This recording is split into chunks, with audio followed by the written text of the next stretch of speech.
As pessoas são totalmente diferentes uma das outras e cada um tem sua personalidade. Alguns trabalham bastante com o objetivo de ganhar muito dinheiro e outros apenas vivem a vida viajando sem luxo e sem destino. Os chamados mochileiros passam a vida viajando para diversos lugares do mundo, buscando experiências únicas e gastando muito pouco.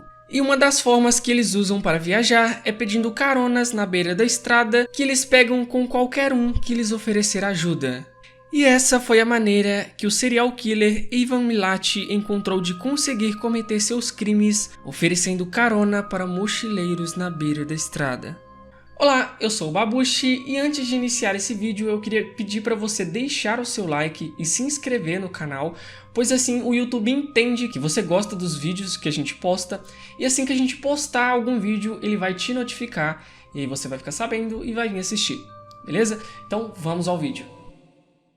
Ivan Milat nasceu no dia 27 de dezembro de 1944. Seu pai se chamava Stephen e era um ex-militar britânico, e sua mãe se chamava Margaret, que tiveram, além de Ivan, mais 13 filhos, e no caso ele era o quarto mais velho dos 13. Seu pai trabalhava no porto por muitas horas e às vezes de segunda a segunda, fazendo com que ele não tivesse muito tempo para cuidar dos filhos, e quando estava em casa sempre tratava todos com muita rigidez e ignorância. Se ele tivesse algum problema para resolver com os filhos, estava fora de cogitação o diálogo. Ele resolvia tudo na base da pancada e todos sempre apanharam calados sem expressar nenhuma reação. Quando Ivan tinha 4 anos, seu pai decidiu se tornar um agropecuário na intenção de conseguir alimentar todas as bocas da casa, e a família inteira foi forçada a trabalhar na plantação. Seu pai não se importava com a idade que as crianças tinham, nem com o horário de terminar, até porque muitas vezes Ivan e seus irmãos trabalhavam até de madrugada, mas mesmo assim o dinheiro muitas vezes não era suficiente, fazendo com que eles passassem dificuldade financeira. A família de Ivan morava em uma casa de 3 quartos nos arredores de Sydney, na Austrália. As crianças dormiam em beliches de 3 andares e o restante dormia espremido nos colchões da forma que dava. E na casa da família, seu pai tinha bastante armas de vários calibres, fazendo com que os filhos tivessem contato com armas desde cedo, aprendendo a atirar, limpar e manusear o arsenal. Ivan e seus irmãos estudavam na escola local Patrician Brothers High School, onde era considerado um aluno brilhante, bom em matemática e artes, chegando a se destacar como o mais inteligente dos 3 irmãos. Mas com o tempo ele parou de frequentar a escola e começou a causar problemas para as vizinhanças. Ele era constantemente visto carregando facas e armas de fogo, e se divertia atirando em alvos na área externa de sua casa. Seu temperamento era muito explosivo, causando medo nos populares mesmo sendo uma criança de 13 anos naquela época. Aos 17 anos, Ivan foi detido pela polícia após ser pego tentando roubar um veículo, e naquela idade já começava a apresentar sinais de psicopatia. Ele teria confessado a um de seus irmãos mais velhos que atirou acidentalmente em um taxista enquanto tentava assaltá-lo, mas ele nunca foi declarado culpado por esse caso. Em 1971, a irmã mais nova de Ivan morreu em um acidente de carro que o outro irmão estava dirigindo. Ele foi um dos primeiros a chegar ao local, presenciando sua irmã morrer logo depois na sua frente. E logo após um mês de sua morte, ele estaria cometendo seu primeiro crime contra mochileiros. Ivan avistou 2 garotas pedindo carona na beira da estrada. O destino seria de Sydney até Melbourne, porém ele parou no meio do trajeto, amarrou as 2 mulheres e, ameaçando com uma faca, estuprou uma delas. Após elas conseguirem fugir, denunciaram o Ivan para a polícia, porém depois simplesmente desistiram de dar prosseguimento ao caso, mesmo com vários indícios de que ele teria cometido o crime. Após alguns anos, Ivan conheceu sua primeira esposa, Karen Duck, de 17 anos, que estava grávida de seu primo. O que para Ivan não seria um problema, pois ele assumiu o filho como se fosse seu. Eles casaram nos anos 80 e foram morar junto em uma pequena residência. Ivan começou a trabalhar em construções de estradas, fazendo com que ele ficasse fora por vários dias, e ao longo do tempo ele foi se tornando agressivo, agredindo e xingando Karen sempre quando voltava para casa. E em 1987, enquanto Ivan estava trabalhando, Karen fez suas malas com a ajuda de sua mãe e fugiu, levando todos os móveis da residência. Nos anos 80, a Austrália passou a ser um dos destinos favoritos de mochileiros por causa de suas paisagens e sua beleza natural. A carona era algo normal entre as pessoas e era considerado muito seguro naquela época, até a década de 90, onde simplesmente começou a desaparecer vários mochileiros misteriosamente. No dia 19 de setembro de 1992, duas pessoas estavam caminhando pela floresta estadual de Belanglo, quando sentiram um odor muito forte de algo em decomposição vindo próximo de uma pedra. Ao chegarem perto, avistaram um cotovelo e uma mecha de cabelos humanos enterrados. Eles ficaram bastante chocados e rapidamente chamaram a polícia, que ao chegar ao local verificou que se tratava de duas jovens que estavam desaparecidas há um tempo. Caroline Clark, de 21 anos, e Joanne Walters, de 22, eram turistas e estavam na Austrália como mochileiras. Joanne e Caroline estavam de férias viajando pela Austrália. Elas dividiam um apartamento no distrito de King's Cross e foram vistas pela última vez com vida 5 meses atrás pedindo carona de Sydney para o sul da Austrália. As autópsias revelaram que as duas jovens teriam sido agredidas sexualmente e após isso foram assassinadas. Joanne foi amarrada e esfaqueada até a morte, e Caroline foi baleada 12 vezes na cabeça. A cidade rapidamente ficou sabendo desse caso e muitas pessoas relataram que outros mochileiros estavam desaparecidos. A polícia inicialmente descartou a possibilidade dos cadáveres terem ligação com os desaparecidos, mas o pior aconteceu novamente. Em outubro de 1993, um homem chamado Bruce Pryor, que colhia lenha na floresta de Belanglo, encontrou um crânio humano. Ele chamou a polícia, que rapidamente descobriu 2 corpos em uma cova rasa a alguns quilômetros de onde estava o corpo das duas amigas mochileiras. As vítimas foram identificadas como James Gibson e Deborah Phillips. Os dois tinham 19 anos e eram um casal australiano que desapareceu em 1989. Quando saíram de Sydney com o objetivo de pegar caronas até a região sul do país. A mochila e a câmera de James havia sido encontrada na beira da estrada em Galston Gorge, a quase 100 km ao norte de onde os corpos foram encontrados.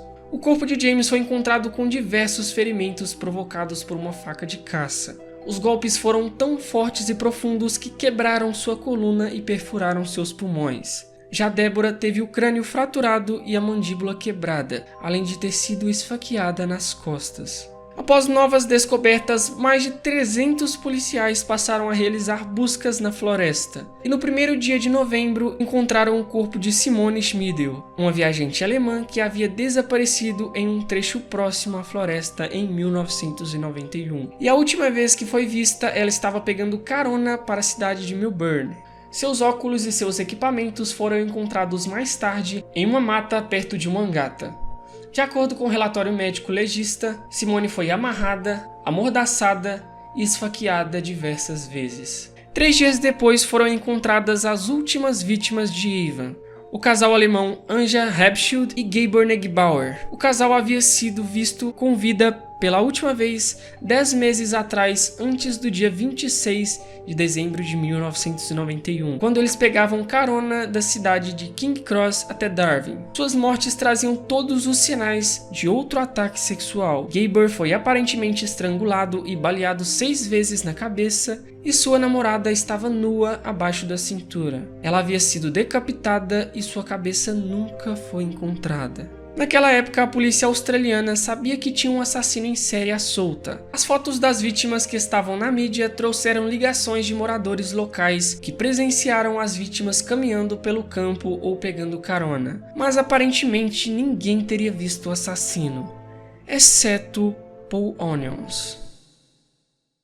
Paul ouviu falar sobre as mortes dos mochileiros na televisão e relembrou quando quase morreu em Sydney no ano de 1990. Ele havia chegado à Austrália e se hospedou em um albergue para mochileiros em King Cross. a mesma região onde praticamente todas as vítimas passaram. Ele, depois de viajar bastante e curtir muitas festas, percebeu que seu dinheiro estava acabando, mas ele não queria ir embora da Austrália naquele momento e seu visto ainda durava alguns meses. Então ele decidiu arrumar algum emprego por ali na região. Um de seus amigos disse que no distrito de Riverina tinha bastante vagas de empregos e que com certeza lá ele arrumaria algo. Então ele foi até uma avenida chamada Hum esperar por alguma carona de alguém que estivesse passando. Porém, Paul quase desistiu de ir embora para o albergue, porque estava muito calor e quase ninguém estava indo para a mesma região que ele. Até que quando um homem musculoso se aproximou dele de carro, com sotaque australiano, e perguntou: "Você precisa de uma carona?" Paul disse a ele seu destino e aceitou sua oferta de carona pensando ser uma pessoa normal. Mas mal ele sabia que estava diante de um assassino cruel e que na primeira oportunidade tentaria lhe matar.